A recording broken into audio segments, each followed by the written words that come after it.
네, 최근에 외국인들의 수급이 급격하게 안 좋아지고 있습니다. 전일 코스피 지수 3,100선 아래로 떨어졌고 코스닥도 1%대 하락세를 보였습니다. 반면에 섬유 의복 업종 전일 코스피 시장 안에서 무려 2% 가까이 오르면서 시장을 또 확실하게 방어를 해줬습니다.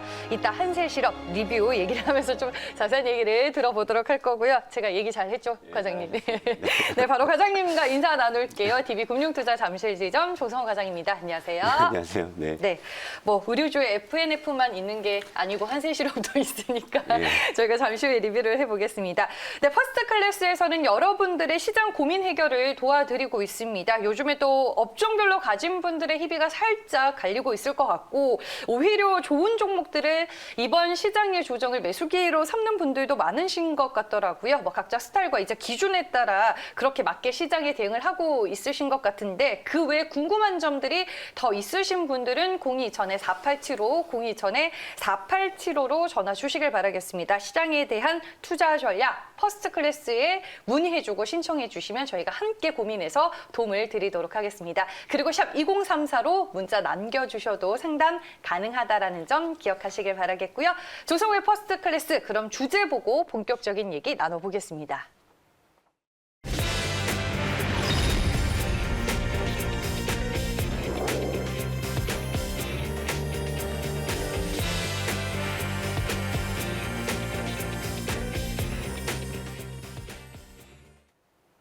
네, 커지는 잡음들입니다. 일단 외국인 수급도 좀 안 좋은 것 같고, 그렇죠? 그러니까 지금 며칠 전부터 이제 촉발된 그 인플레이션 우려 이 부분, 특히 이제 그걸 대변하는 그 미국 그 10년물 국채 금리의 상승. 그러니까 이게 지금 사실 요렇게 좀 프레임이 걸려버리게 되면 이게 그 한동안 갈 수도 있는 거거든요. 그러니까 그런 잡음들이 이제 하나둘 지금 좀 확대 재생산이 좀 되는 좀 그런 과정에 있지 않느냐 이런 생각이 좀 들고 바로 그게 이제 외국인 수급에서도 바로 나타나고 설 연휴 직후에 굉장히 이제 러브콜을 보내주는 외국인이 지금 주 중반 들어서는 다시 이제 돌변하는 그런 상황이죠. 그러니까 당분간 우리는 이제 이 노이즈에 조금 대비를 좀 해야 되지 않느냐 이렇게 생각을 해요. 일단 코스피 차트를 한번 또 점검해 보죠. 일단 자 제가 이제 설정해 드렸죠. 일단 당분간 코스피는 3,200에서 3,000 사이에 일단 박스권 대응을 제가 말씀을 드렸잖아요. 그러니까 어제 좀 뭐 시장이 뭐 좀 막판에 좀 더 밀렸다고 해도 아직 뭐 3,000까지는 이제 여유가 있으니까 너무 이제 하루하루 등락에 일희일비 하지는 마시고 결국엔 시장의 간판이 이제 무엇이 이제 걸리느냐 이제 이게 중요한 건데 그동안에 좋은 간판이 걸렸다면 지금 조금 이제 좀 안 좋은 간판이 좀 걸릴 수도 있겠다라는 좀 그런 이제 좀 우려가 있는 거죠. 그러니까 아직은 뭐 이제 구간을 봤을 때는 뭐 여기서 사자 팔자 뭐 이런 이분법적인 논리로 꼭 대응할 필요는 좀 없다 이렇게 좀 볼 수 있고 다만 이제 하나 이제 좀 추세적으로 봤을 때는 이 21선이 이게 추세선이거든요, 여러분 이게. 그러니까 21선이 위로 가느냐 아래로 가느냐 이제 이걸 가지고 이제 추세가 살았다 죽었다 하는 건데 지금 코스피가 지금 이제 설 연휴 직후에 21선을 회복을 했는데 지금 다시 내줬거든요, 어제 기준으로. 그러니까 결국에 이제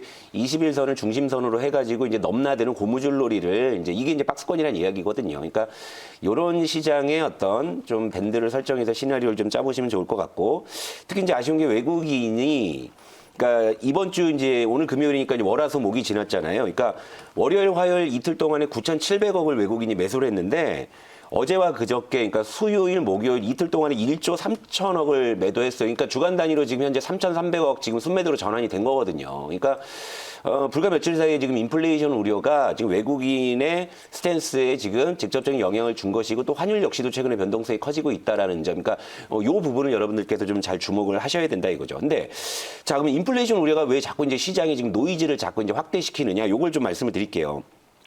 자, 미 연준은 통화 완화 기조를 유지한다고 이야기를 하잖아요. 근데 시장에서 이제 좀 더 이제 유동성을 더 풀어주기를 바라는 거였는데 일단 통화 완화 기조를 유지한다고 얘기했습니다. 그런데 미국의 국채 금리가 상승하는 이유가 뭘까 이거죠. 그러니까 인플레이션 우려가 지금 표면적으로 드러나 있는 건데, 자 연준은 뭐 당분간 뭐 금리 인상이나 이런 얘기를 아예 꺼낸 적이 없잖아요. 꺼낸 적이 없는데 시중 금리가 올라가는 거죠. 올라가는 거. 그러니까 보통 이제 시중 금리는 정책 금리보다 빠르게 반영되는 그런 특징이 있는 거거든요. 그러니까 예를 들어서 우리도 이런 거 있잖아요. 뭐 한국은행에서 금융통화위원회에서 금리를 올릴 것이냐 내릴 것이냐 이걸 벌써 이제 각 증권사 채권 하우스에 다 물어보잖아요. 이게 그러니까 뭐 제조업 PMI처럼 그럼 90% 정도가 동결 예상한다, 인하 예상한다 뭐 나오잖아요. 그럼 만약에 인하 쪽이 예상이 된다고 하면 시중금리 이미 그쪽으로 움직이는 거고 인상한다면 이미 움직이는 거잖아요. 근데 지금 연준에서 중앙은행에서는 아무 금리 인상에 대해서 아무런 코멘트를 하지도 않았는데 지금 금리가 지금 꿈틀한다는 것을 어디서 우리가 지금 힌트를 찾아야 되고 이것을 어떻게 해석을 해야 될 것이냐. 그러면 뭐 미국 연준이 곧 금리 올린다는 소리인가? 뭐 이렇게 해석하기에는 아직은 뭐 그걸 속단할 수 없는 거잖아요. 근데 원래 이게 실질금리와 명목금리가 조금 갭이 있고 차이가 있지 예. 않아요? 그래서? 그래서 시그널을 찾아보니까 네. 요게 이제 발견이 된 거죠. 그러니까 좀 표를 하나 띄워주시면, 네. 자 미국 연준에서 양적 완화, 통화 완화를 하면서 걔들이 이제 내세운 목표가 뭐였습니까? 미국 연준이 목표 물가라는 게 있어요. 그러니까 뭐냐면 목표 물가 수준에 도달할 때까지는 계속 돈을 풀겠다. 그 연준의 이제 목표 물가 지수는 이게 지금 약 2% 수준을 설정했어요. 연준이. 근데 통상적으로 보면 2022년 정도 요 정도 아니면 늦으면 2023년 정도의 그 연준의 목표 물가 수준에 도달할 걸로 시장이 예상을 했는데 2월에 미국의 물가 지표를 보니까 이게 좀 상황이 다른 거죠. 그러니까 이를테면 미국의 2월 생산자 물가, 그러니까 생산자 물가 지수하고 근원 생산자 물가 지수를 제가 구분하는 법은 하나 알려드릴게요. 그러니까 그냥 생산자 물가 지수는 일반 통상적인 품목을 다 포괄해서 그냥 측정하는 물가 지수인 거고 근원 생산자 물가 지수는 그 품목 중에서 어떤 경기 상황에 따라서 가격 변동이 심한 품목들 있잖아요. 그걸 빼고 측정하는 거예요. 그러니까 근원 네. 생산자 물가 지수는 지금 전년 대비해서 지금 2% 올라 있는 거고 그냥 생산자 물가 지수는 전년 대비 1.7%. 그러니까 연준이 지금 목표 물가 수준이 2%잖아요. 근접했잖아요. 근원 생산자는 도달했잖아요. 그렇다면 시장에서 어떻게 생각하겠어요? 연준의 목표 물가 지수에 지금 도달을 했네? 근접을 했네? 그럼 연준이 통화 완화를 한다고 이야기는 했는데 목표 물가에 근접한 이 상황에서 돈을 풀면 지가 얼마나 풀 수 있을까? 그죠? 그럼 거꾸로 생각하면 무엇입니까? 결국엔 유동성에 대한 기대감이 시장에서 약화될 수가 있는 거죠. 이것은 이제 거꾸로 좀 극단적으로 해석하게 되면 이제 긴축으로 들어설 수 있는 거 아니냐? 바로 이런 거거든요. 근데 이제 표면적으로는 긴축이라는 얘기는 아무도 꺼낸 적이 없잖아요. 그렇죠?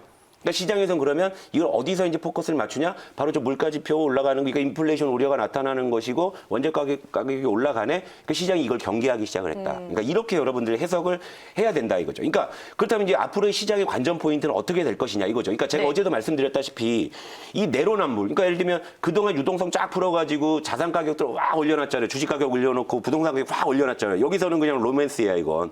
근데 갑자기 원자재 가격이나 물가 올라가니까 그거 막 뭐라 그래요. 그러니까 내로남불. 그렇잖아요. 이런 상황인 건데 그럼 우리가 여기서 이제 중심을 잡아야 되잖아요. 그럼 이제 이렇게 보시자고요. 삼성전자 차트로 한번 가보죠. 자, 그럼 여기서 이제 관건은 뭐냐면 이거예요. 삼성전자가 이렇게 주가가 많이 올랐잖아요. 사상 최고가를 일단 썼잖아요. 뭐 최근에 이제 조정을 받았지만 그러면 여기서 이제 관건은 이겁니다.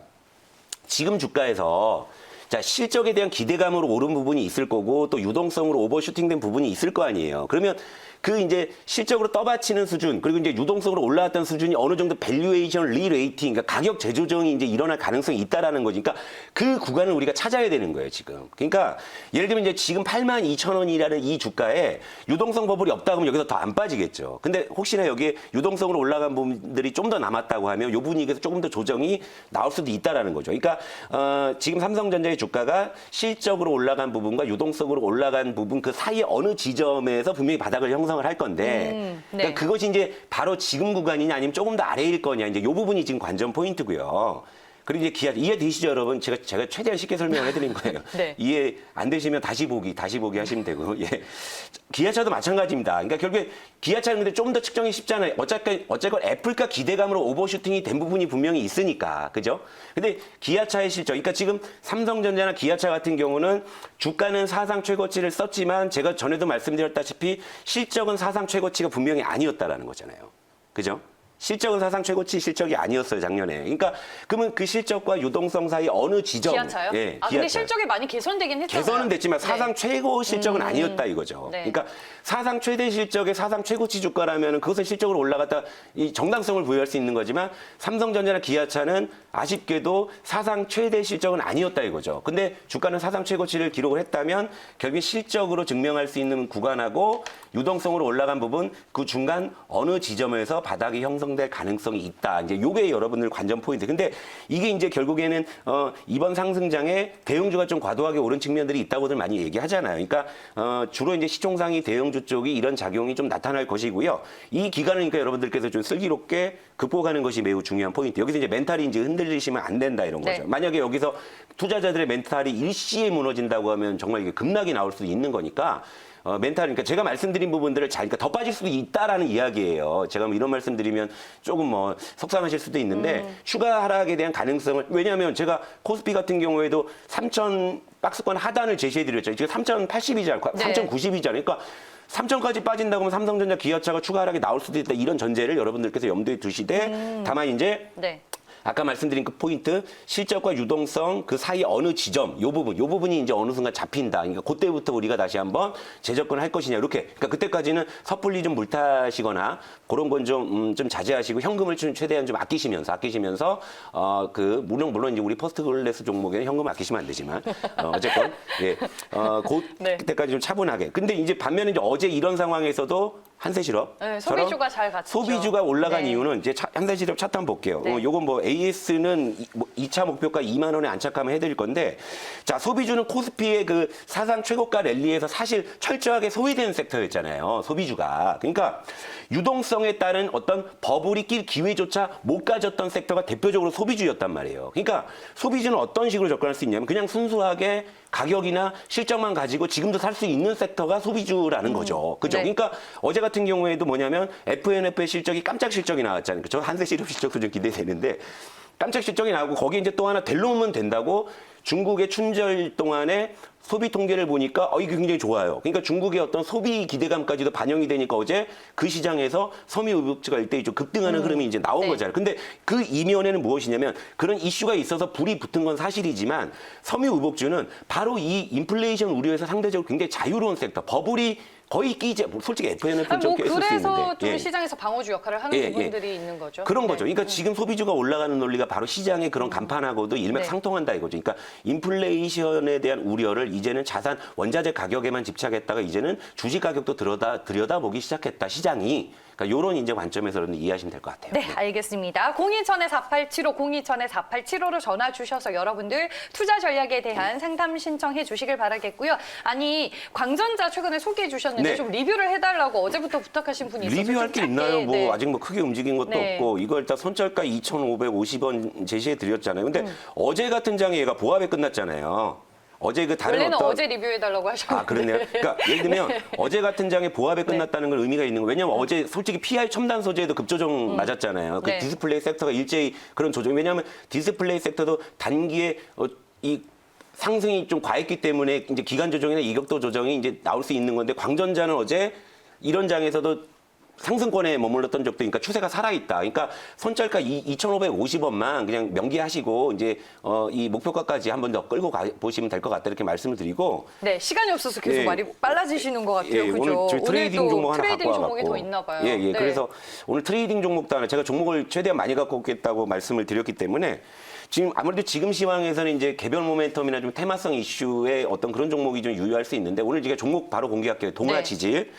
동아지질을 말씀을 드리고 요거 이제 어떤 관점이냐. 사실 얘는 실적이나 밸류만 보면 정규 종목에 편입해도 손색이 없는 회사인데 얘가 참 억울한 게 뭐냐면 좋은 글씨가 얘가 지진 테마주로 엮인 거잖아요. 지진 테마주. 저도 그걸로 갖고 온 거예요. 자, 우리 설 연휴 2월 13일 날 일본에서 지진이 발생을 했죠. 근데 지질학자들의 이야기는 보통 이제 일주일에서 열흘 사이에 후속 지진이 나타날 가능성이 크다. 지금 그때가 됐죠. 그러니까 이제 그걸 노리는 거예요. 근데 어제 같은 경우에 차트를 보시면 장중에 거래량이 터지면서 7%대 급등이 일단 나왔다가 상승폭을 쭉 반납하고 거래량만 터지고 강보합권에서 끝났거든요. 그러니까 그리고 최근에 이제 기관 수급도 좀 꾸준하게 들어오고 어제는 투신에서도 좀 매수가 좀 들어왔는데 자 일단 이거는 제가 그냥 노골적으로 뭐 이제 일본의 후속 지진 요 부분이 혹시 며칠 사이에 일어날 수 있지 않을까라는 그런 이제 관점에서 동아지질을 말씀을 드리고요. 네. 일단 목표가는 뭐 여기서 이제 19,500원까지만 좀 10% 정도만 잡고요. 그리고